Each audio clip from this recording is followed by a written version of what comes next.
Hello dear students of class 6, welcome back in SST class. Dear students, as we have started our third chapter, winds and cyclone, today we are going to discuss about cyclone. In a cyclone, the winds spin round in an anti-clockwise direction in the northern hemisphere and clockwise in the southern hemisphere.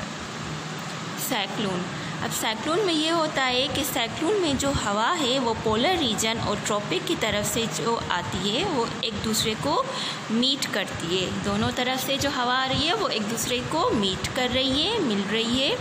तो cyclone में ये होता है कि जो हवा northern hemisphere से यानी पोलर रीजन की तरफ से आती है वो एंटी क्लॉकवाइज मूव करने लग जाती है और जो हवा साउथर्न की तरफ से आ रही है वो क्लॉकवाइज मूव करने लग जाती है और फिर जब इस तरह से ये साइक्लोन फॉर्मेट होता है।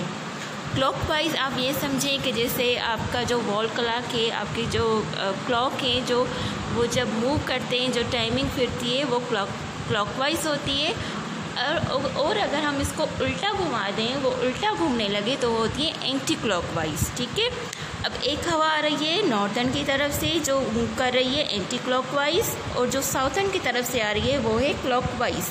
अब दोनों मूव कर रही हैं और मीट कर रही हैं और इस तरह से ये हमारा बन जाता है cyclone.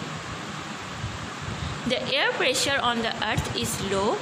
In tropical seasons the winds can reach well over 200 kph and result in immense damage. Scientists have calculated that even a medium strength cyclone has the power of 500,000 nuclear bombs. अब जो अर्थ का जो pressure है cyclone में वो लो हो जाता है, जो अर्थ का प्रेशर है वो लो हो जाता है, कम हो जाता है और जो ट्रॉपिक सीज़न में हवा की जो स्पीड है वो 200 kph से भी अबव हो जाती है, जिससे डैमेजेस बहुत ज़्यादा हो जाते हैं। और साइंटिस्ट के अकॉर्डिंग जो मीडियम स्ट्रेंथ का जो साइक्लोन होता है उसकी जो पावर होती है वो 500,000 न्यूक्लियर बॉम्ब पावर के इक्वल होती है, यानी टू मच डेंजरस। साइक्लोन जो होता है वो टू मच डेंजरस यानी बहुत ज़्यादा खतरनाक हो जाता है वेदर के लिए। Cyclones are smaller than anti cyclones but the wind speeds are much stronger.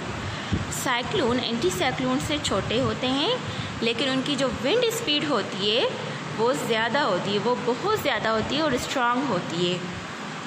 In the centre of cyclone the eye the wind speeds are much less. Cyclones mean bad stormy weather with a lot of rain. Centre, cyclone के centre में जिसे हम आई बोलते हैं, ये जो centre है इसे बोलते हैं साइक्लोन का आई। यहाँ पे जो हवा की जो स्पीड होती है वो कम हो जाती है, यहाँ पे कम हवा होती है साइक्लोन। और साइक्लोन का मतलब क्या है? Bad stormy weather. जो वेदर होती है बहुत बैड हो जाती है, स्ट्रॉमी हो जाती है, तूफ़ानी हो जाती है और रेनफॉल भी बहुत ज़्यादा होती है। The Bay of Bengal and the coastal areas around it down the western coast of India are a cyclone-affected region. Bangladesh is particularly affected by cyclones which cause a lot of destruction. इसकी example ये है कि India और बांग्लादेश के साथ जो बे of Bengal है वहाँ के जो कोस्टल एरियाज़ हैं वो सबसे ज़्यादा अफेक्ट होते हैं। जो वेस्ट कोस्ट ऑफ इंडिया है वो बहुत ज़्यादा अफेक्ट होता है और obviously Bangladesh as well cyclone की वजह से वहाँ पे बहुत ज़्यादा तबाही होती है।